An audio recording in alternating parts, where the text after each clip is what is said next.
One owner bought his 2013 Ram 1500 used at 62,000 miles. He drove it to 104,000 miles, heard it tick for 3 weeks, and brought it in when the check engine light finally appeared. The cam was scored so deeply the shop recommended full engine replacement. The truck was worth less than the repair.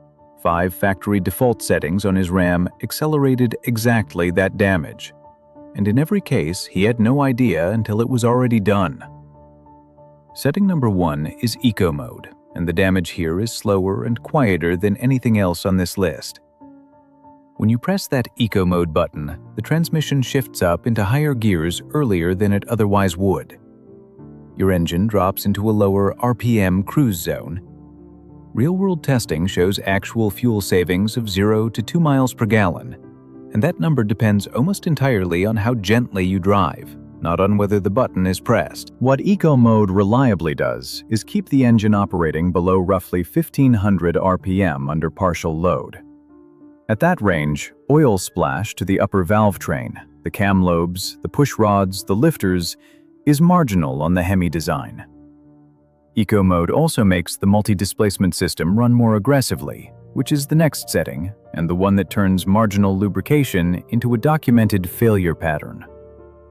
Run Eco Mode every day for 60,000 miles, and you have spent 60,000 miles stressing the exact components that fail on 1 in 20 of these engines.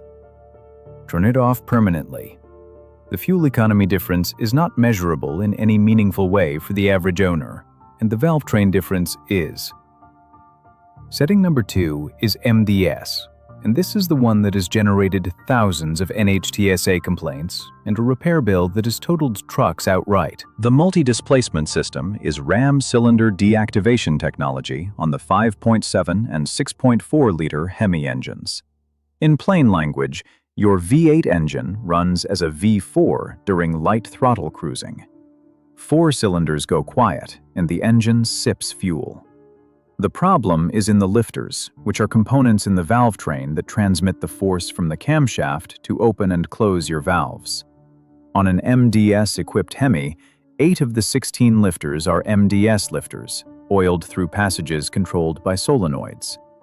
At sustained low RPM in 8-cylinder mode, oil volume reaching those lifters is insufficient for long-term reliability on the early design. The lifters produced before the mid-2014 redesign used smaller needle bearings prone to spalling under repeated partial load cycling. Ram issued a redesign mid-2014 and a full supersession in early 2019, applying the latest design across all models. A 2012 Ram 1500 with original lifters and 100,000 miles on factory oil change intervals is a genuinely high-risk truck. A 2020 with the latest design is better, but the failure pattern still exists in community data. Here is what the failure looks like from the driver's seat. A faint, rhythmic tick appears, usually around 80,000 to 120,000 miles. Most owners ignore it or assume it is normal Hemi character. Within weeks, the tick changes pitch, then a misfire code. Then the shop confirms a lifter roller has stopped spinning, scored the cam lobe, and sent metal particles into the oil. At that point, the oil pump, the bearings, and every passage the oil touches has been contaminated.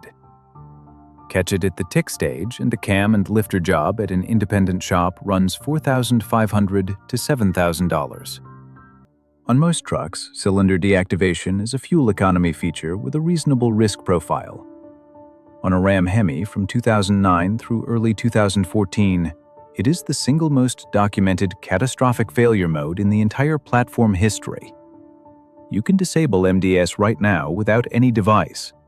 Use the plus and minus buttons on your gear selector to manually lock the transmission in 8th gear on the ZF 8-speed. MDS does not activate in 8th gear lock. For a permanent solution, aftermarket MDS disabler devices plug into your OBD diagnostic port and disable the system automatically at every start.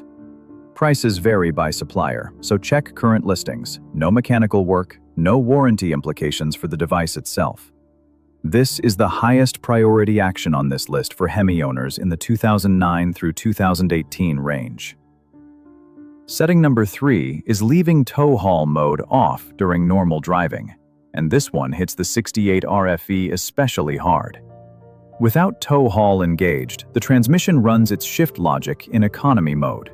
It chases the highest gear it can hold, and on hilly terrain, in headwinds, or in stop and go, it hunts. Upshift, load builds. Downshift, cruise, upshift again. Ram owner manual specifically notes that tow haul mode reduces excessive shifting and helps prevent overheating in demanding conditions. Every hunt is a clutch engagement event. Every clutch engagement generates heat. Heat degrades ATF +4 faster than mileage does, and degraded fluid accelerates overdrive clutch pack wear faster than anything except never changing the fluid at all. The overdrive clutch pack failure in the 68 RFE is one of the most consistently documented transmission failures across the Ram heavy-duty community. It fails predictably under towing when the fluid has never been changed and the transmission has been running in normal mode on hilly routes. Use tow haul on hills, in city driving, and anytime the truck feels like it is searching for a gear. First fluid change no later than 60,000 miles, ATF +4 only, no substitutes. If the truck is towed at or near capacity with no fluid change, do it at 45,000 miles. A fluid service is $150 in parts on the driveway, or $250 to $350 at a shop. A rebuild is $4,000 to $8,000 at an independent shop, $6,000 to $10,000 at a dealer. The math on the fluid change is not complicated. Setting number 4 is leaving the exhaust brake off on the 6.7-liter Cummins, and this failure pattern is the most counterintuitive one on this list. The 6.7 Cummins uses a variable geometry turbocharger with a ring of movable vanes inside that open and close to control exhaust flow across the turbine wheel. The exhaust brake works by closing those vanes nearly all the way when you lift off the throttle, creating back pressure that slows the truck without touching the service brakes. Carbon and soot from combustion deposit on the vane ring. When the vanes sit in one position for extended periods during steady highway cruising with no exhaust brake use, those deposits bond. The vanes stiffen and eventually stick. Cummins does not sell the actuator as a separate component, so a stuck vane condition means full turbo replacement. A remanufactured unit at an independent shop runs approximately $1,500 plus labor. A new OEM assembly at a dealer runs $2,500 plus labor. Total out the door at dealer rates, $3,000 to $4,000. The part that surprises most Cummins owners is that hard-working trucks rarely develop this problem. Owners who tow heavy and run the turbo through its full range constantly scrub their own vanes clean. It is the highway cruisers who baby their diesels that end up with stuck vanes. The fix costs nothing. Turn the exhaust brake on and leave it on during normal driving, not only when towing or going downhill. Every time you lift off the throttle, those vanes cycle through their range and scrub the deposits before they can bond. Setting number 5 is auto stop-start, and the risk here is different from what most people assume. Auto stop-start shuts the engine off at red lights and restarts when you release the brake. When an engine stops, the crankshaft settles onto the main bearings, and the oil film separating those surfaces drains away within seconds. At restart, there is a brief window before oil pressure rebuilds where the crank rotates in direct contact with the bearing surface.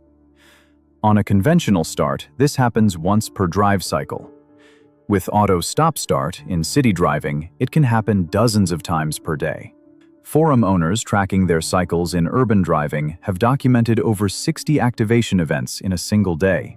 On Ram 1500 trucks with e-torque from 2019 forward, the 48-volt motor generator unit spins the engine before fuel fires at restart, which meaningfully reduces that bearing dry start window.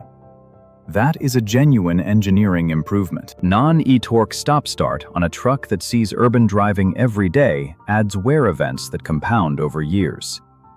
An OBD port device that disables the system automatically costs approximately $75 to $120 at current market pricing. Verify with current suppliers. For a non-e-torque RAM in daily city driving, it is the right call. Here is how to check where your truck stands right now. No lift required, no special tools.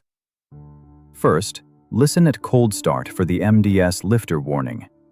Start the truck on a quiet morning and stand outside for 60 seconds. A tick that clears once the engine reaches operating temperature is not necessarily alarming. A tick that persists past full warm-up or changes character when the engine transitions between V8 and V4 mode means schedule a shop visit this week. Do not wait for a check engine light. CAM scoring begins before the computer generates a code, and catching it early versus late is often a $4,000 difference. Second, test your Cummins exhaust brake with the engine fully warm. Find a mild downhill or freeway on-ramp, activate the exhaust brake, and release the throttle completely. You should feel real resistance, active pullback, not just mild coasting drag. Minimal resistance with the brake engaged means the vanes are already restricted. Book a shop visit before that sticking becomes a full turbo replacement.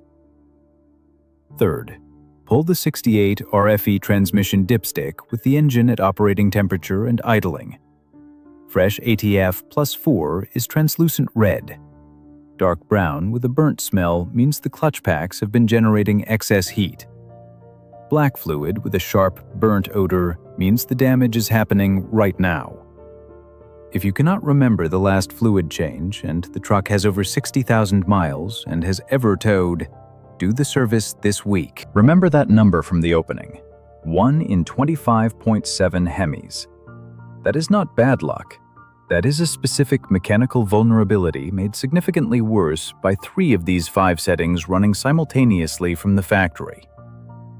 Eco mode, keeping the engine in the low RPM zone. MDS, cycling the at-risk lifters constantly. Auto stop-start, adding bearing wear events every time the truck sits at a light. None of these settings were designed to destroy your engine, but stacked together on a high-mileage 4th-generation Ram 1500, they create exactly the conditions repair shops see on repeat. The fix for 4 of the 5 is a button press. One requires a device that costs less than a single oil change at a dealer. Do not wait until the tick starts.